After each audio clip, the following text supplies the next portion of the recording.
Kata-kata mutiara Ustaz Adi Hidayat bisa dijadikan motivasi untuk menjalani kehidupan sehari-hari. Ustaz Adi Hidayat merupakan pendiri pusat kajian Islam bernama Quantum Akhyar yang dikenal cerdas dan bijak saat menyampaikan tausiah atau ceramahnya. Pria kelahiran 11 September 1984 ini tidak hanya dikenal sebagai pendakwah, tetapi juga aktif menulis. Melalui kanal YouTube miliknya, terdapat banyak kata-kata mutiara Ustaz Adi Hidayat. Hal ini yang kemudian membuat namanya dikenal luas oleh masyarakat Indonesia.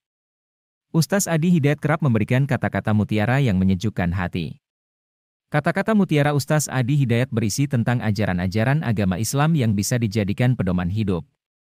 Berikut kata-kata mutiara Ustaz Adi Hidayat yang penuh makna.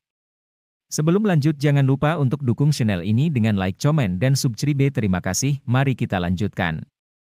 1. Seorang wanita jika kesehariannya terbiasa mengamalkan sholat fardu, sholat sunnah, puasa, baca Al-Quran. Jika tiba masa haid, dan tidak bisa mengerjakan kebiasaan kesehariannya, kabar gembiranya Anda tetap mendapatkan pahalanya selama masa haid. 2. Islam itu menenangkan. Kalau masih sering gelisah ada yang salah dengan keislamannya. 3. Jika yang kita dengar adalah nasihat, maka jangan lihat siapa yang mengucapkan, tapi dengarlah apa yang diucapkan. Namun jika menyangkut suatu pemikiran pendapat, lihatlah dulu siapa yang mengucapkan, baru dengar apa yang dia ucapkan. 4. Berteman carilah yang baik, candanya pun akan memberikan faedah, umumnya kesehariannya sederhana dan rendah hati. Sudahkah kita memiliki sahabat seperti itu? Kalau belum, cari sekarang, mumpung masih ada waktu. 5. Jika umat Islam seluruhnya dekat dengan Al-Quran, maka turun rahmat kebaikan dari Allah Subhanahu wa Ta'ala dan negeri ini akan menjadi baik. 6. Sudahkah kita mengerti? Dari sekian ribu sholat yang kita tunaikan, berapa persen yang kita paham artinya? Jangan-jangan kita sholat tapi tidak tahu artinya. Bagaimana bisa khusyuk kalau kita tidak mengerti apa yang kita lakukan? 7. Yang terlihat sedikit bisa jadi berkahnya melimpah. Makanya jangan bosan bersyukur. Biar nikmatnya ditambah. 8. Kunci dari semua hal adalah sholat. Kalau kita masih sering berbuat salah maka ada yang salah dalam sholat kita. 9. Nabi yang sudah jelas surga saja bangun malam untuk tahajud hingga bengkak-bengkak. Ada sementara yang surganya tidak jelas, amalan berantakan, hisabnya menegangkan namun masih merasa aman dengan amalnya. 10. Sudahkah kita mengerti? Dari sekian ribu sholat yang kita tunaikan, berapa persen yang kita paham artinya? Jangan-jangan kita sholat tapi tidak tahu artinya. Bagaimana bisa khusyuk kalau kita tidak mengerti apa yang kita lakukan? 11. Cara sholat khusyuk. Kenakan pakaian terbaik, perbaiki wudhu yang benar. Hadirkan perasaan seperti sholat kita yang terakhir.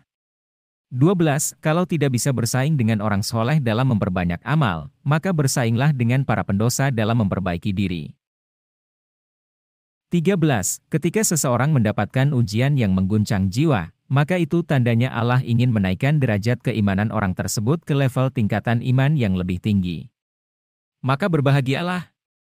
Karena ujian itu tanda cinta Allah kepada orang tersebut untuk meningkatkan kualitas hidupnya.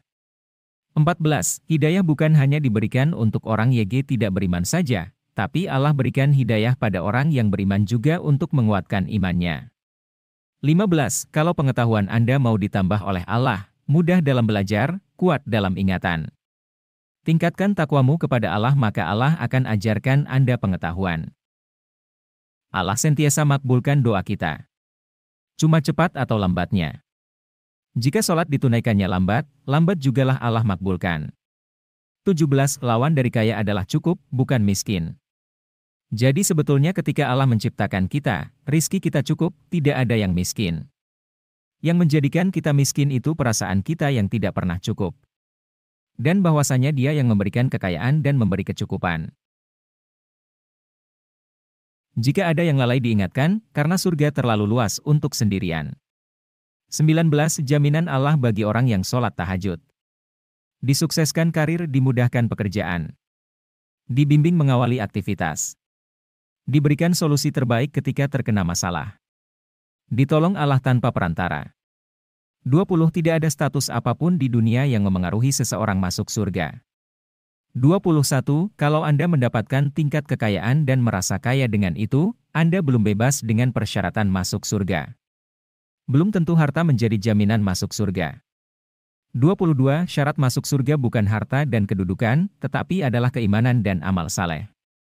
23. Kita tidak tahu siapa yang akan mendapatkan hidayah, tetapi kita bisa terus berdoa kepada Allah.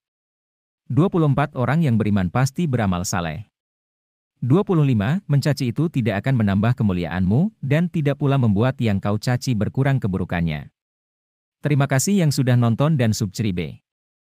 Dan jangan lupa untuk tonton video lainnya dari channel ini.